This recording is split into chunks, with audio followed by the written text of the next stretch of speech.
Welcome back to the Beauty Body Balance Podcast. I'm Dr. Erin Lucie here at Luminate Clinic, and today I want to introduce you to a special guest. Her name is Serena, and she is our esthetician. She has been with us a little over 2 years and came from dermatology. So we're going to talk with her about how she started in aesthetics and that transition from dermatology to medical clinic and all the things. Welcome, Serena. Thank you. It's good to be here. Yeah. So happy to have you. Our patients absolutely love and adore you. And one of the things that I loved about Serena when I hired her is that she provides excellent patient care and is super knowledgeable about all things skin health. Thanks. So when you came from dermatology, what do you think was the difference in the transition from, like, I haven't worked in a dermatology clinic, but when I did my rotations, I rotated with a dermatologist, and she had an esthetician that was on site, and basically she was just giving her chemical peels all day long and facials. Was that kind of the experience that you had? Not really. So, a little bit of background behind that. I ended up in a dermatology office from a day spa, actually, is where I started. So, I was doing aesthetics, chemical peels, facials, things like that first. And I had always wanted to work with lasers. I actually specifically had an interest in laser hair removal. And my mom was going to see this dermatologist in the town she lived in and wanted to go into her med spa to work on her rosacea that she had. And I'm very protective of my mother. She and I are very close. And so I said, "You're not going alone. I'm going with you." So I went. And while I was there, I met kind of like their main esthetician.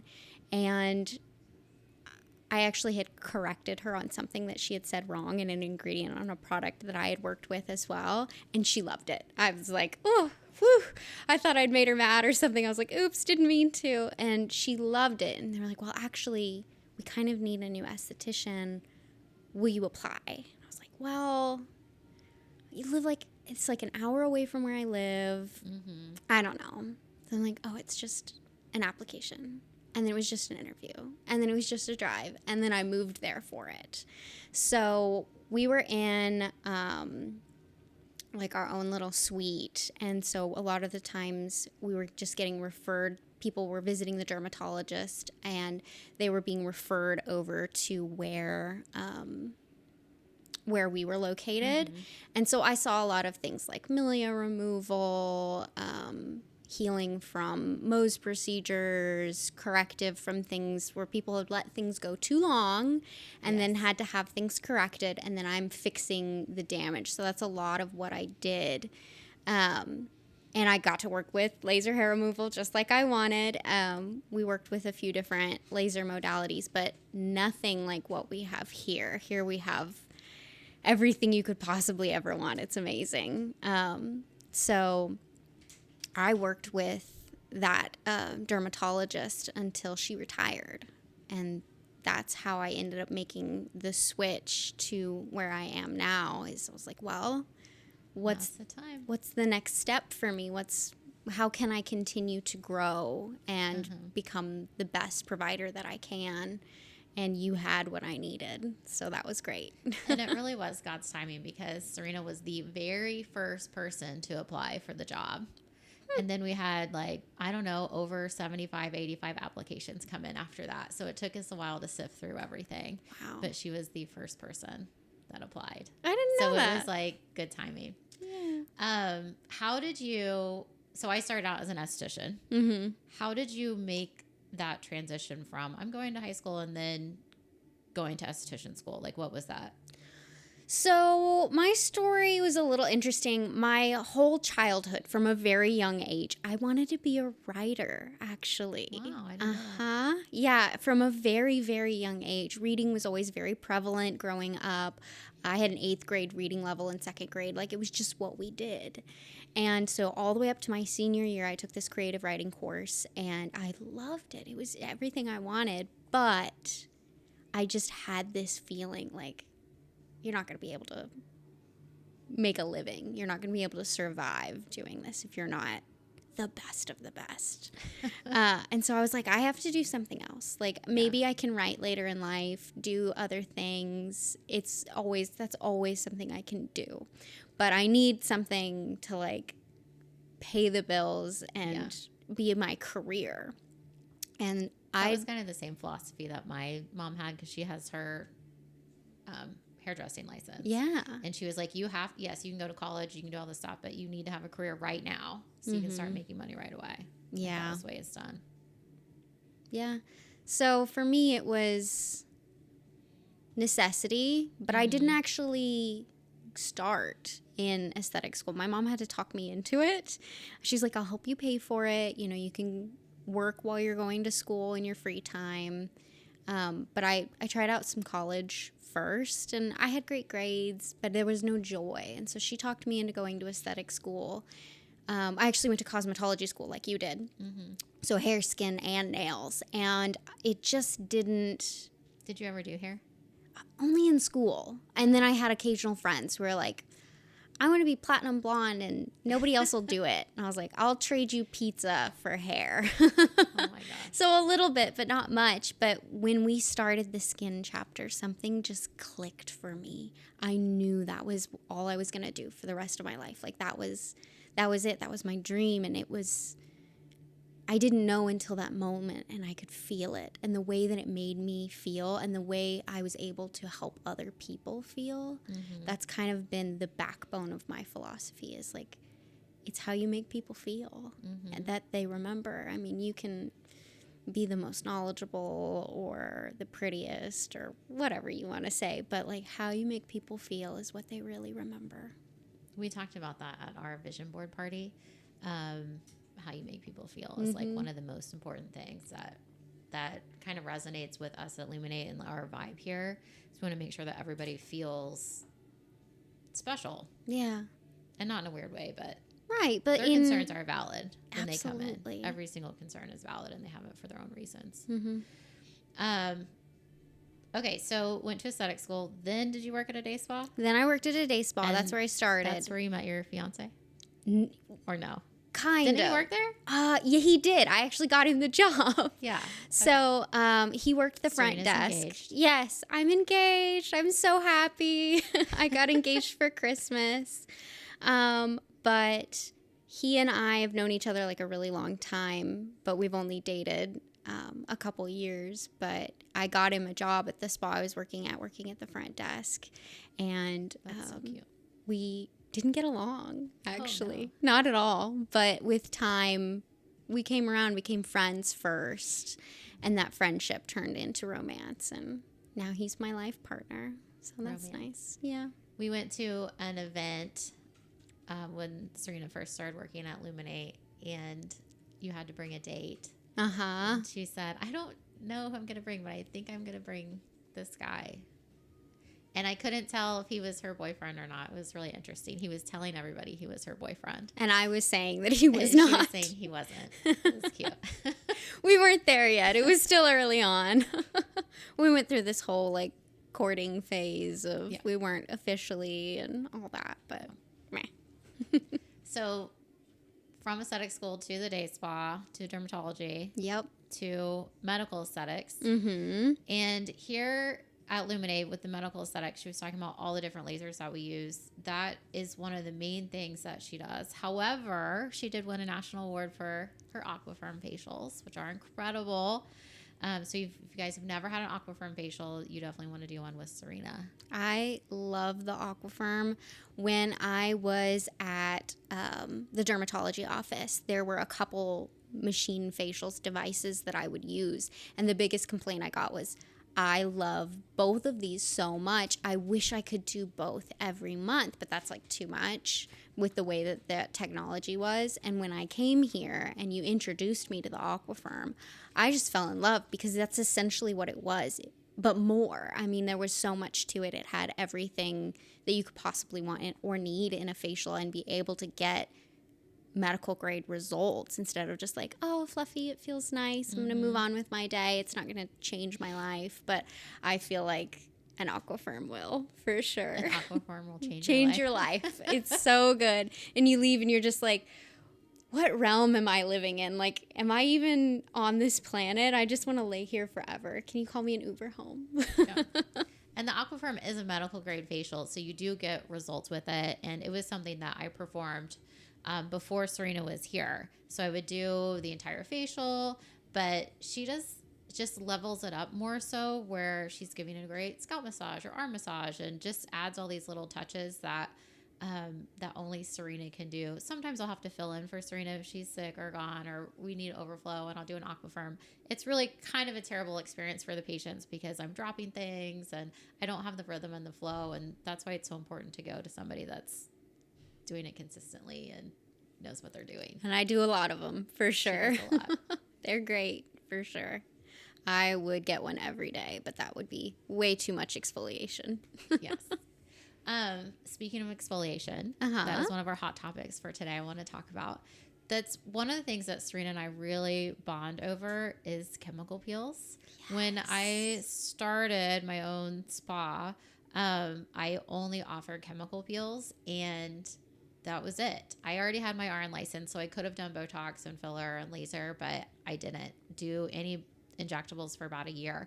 So the first thing I offered was chemical peels, and that was the only thing. And I think it's because chemical peels provide such a great opportunity to exfoliate the skin and deliver nutrients and ingredients and everything that you need kind of like in one little package with not a ton of downtime. Yeah. You know? So let's talk about exfoliation. Yes, I love chemical exfoliation. There's obviously other kinds as well, but chemical exfoliation is very near and dear to my heart because it's what works best for me. Different types of exfoliation for different skin types, different needs. It's one of the nice things about coming to a med spa, especially one that you trust, with providers that you trust, is that you get that education of like, well, this is exactly what is best for you and what you're experiencing. And that changes over time and different decades of life, and travel and where you live even can make a difference in what you need. But there's chemical exfoliation like chemical peels, complexion renewal pads from Zio. They're one of our big favorites here. It's like a low dose chemical peel. Yeah, like low a baby dose, like a baby daily peel. dose. Mm-hmm. Yeah. So those are great. There's physical exfoliation, so think like a scrub, or even like the Aquafirm has both chemical and physical exfoliation in it. Mm-hmm. And so like microdermabrasion. Mm-hmm. And it used to be they would take like sandpaper is true dermabrasion. So that's really aggressive, typically for scarring or acne scarring. And then we go into microderm, which is like very, very fine. And they do microderm with a couple different ways. One of them is with a sodium bicarbonate, which is basically baking soda that dissolves into the skin.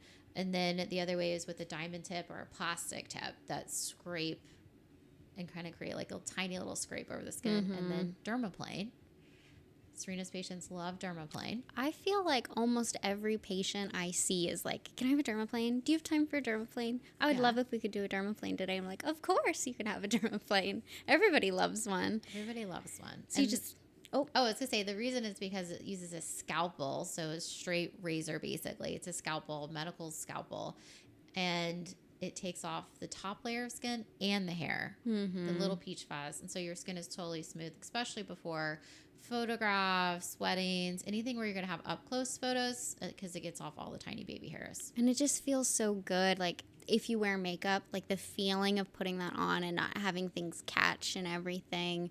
Or if you've had, like, say, a chemical peel the month before and you're like, I'm just still a little bit flaky, that kind of thing. Just getting that off and having that fresh, like, you feel lighter, like you've gotten 5 pounds off your face. It's wonderful. I love it. I know. And I'll show you at the end. I'll be like, do you want to see? And then we look at it and we're like, oh my gosh, I had no idea I had that on me. I love it every time. I always have patients who are like, oh, you love all the gross stuff, don't you? I'm like, maybe a little. Maybe I love it. So physical exfoliation, and then the physical exfoliation is really great for somebody that has thick, oily skin, resilient skin, men, teenagers, sometimes acne. And then chemical exfoliation. I think people get scared of chemical peels. However, they are really great for rosacea and really great for sensitive skin.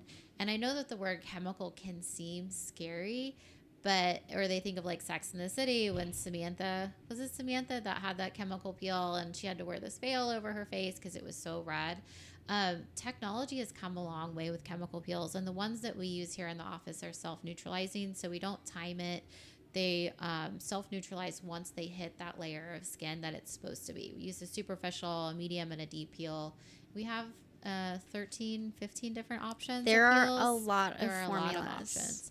And so we really customize the amount of peel we put on and the layers and the depth and the frequency based on your skin condition.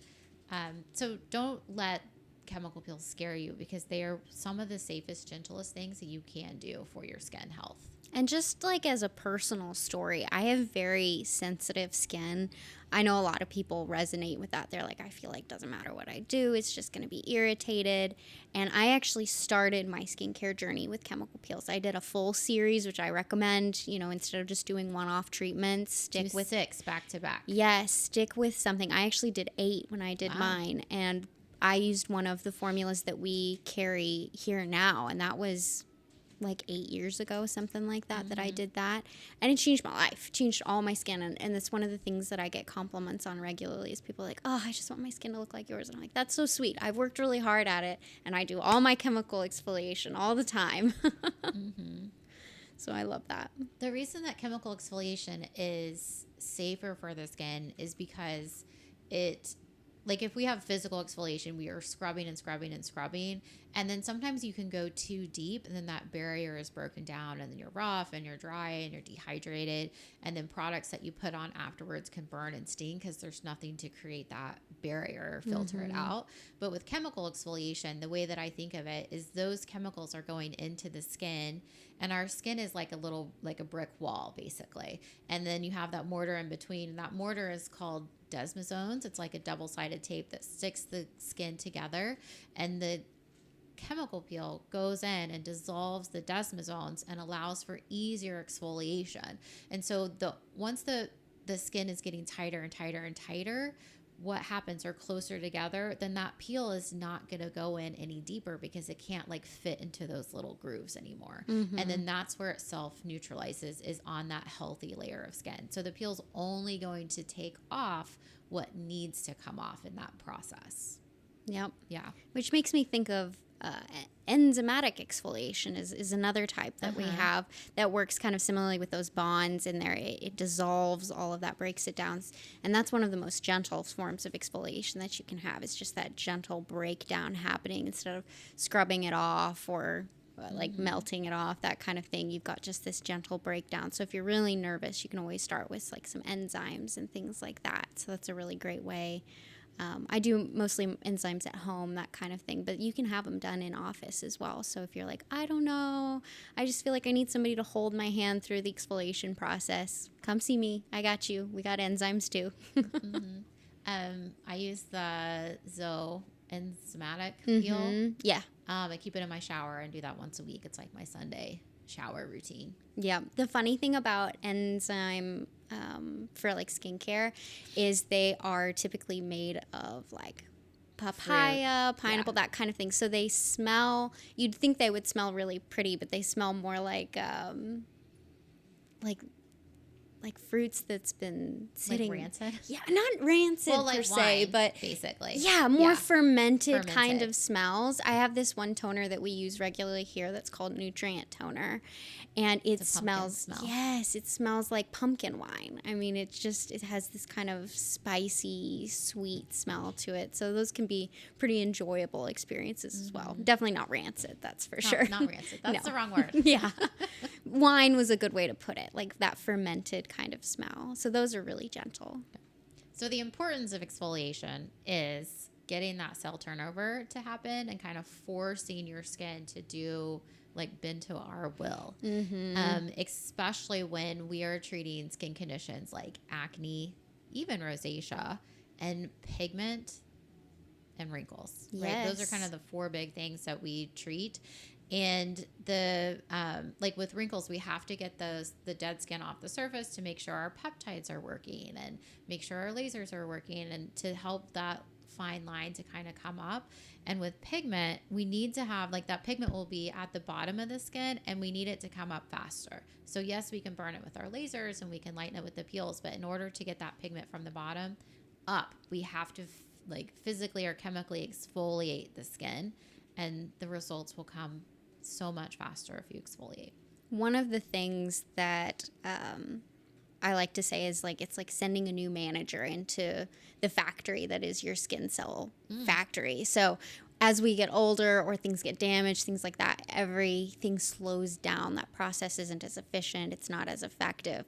So if we send in a new manager into the factory to get things moving again, make sure that we're doing what we need to do, then you start to see those baby, healthy, beautiful skin cells that's what we're all doing it for. We all want to look like our healthiest, most beautiful version of ourselves. Mm-hmm. So I feel like that's kind of the mindset of just that little image of the little factory workers going, okay, we got to work a little bit faster to get up to the top and have those fresh ones on top. Mm-hmm.